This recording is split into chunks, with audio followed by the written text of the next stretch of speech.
How to see open snaps again on Snapchat. If any day any of you are a Snapchat user and you would like to see your open snaps again on the Snapchat but you do not know how to do that, just follow the following steps. For this, first of all, you have to launch the Snapchat application on your mobile device. You have to tap on the very Snapchat there, and after that, Snapchat will be launched on your very mobile device.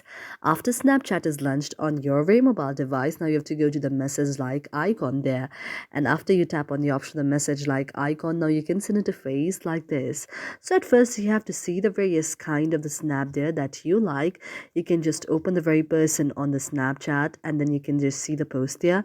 Now in order to see the post once again, you have to go to the very profile there of the very person and you can just hold on to replay and you can see an option like this. Now you have to go to the option of replay there, and this way you can replay the very chat that you would like to see or the snap that you would like to see in the Snapchat. Thank you for watching our video, and if you really like it and if you find our video to be meaningful to you, do not forget to subscribe our channel.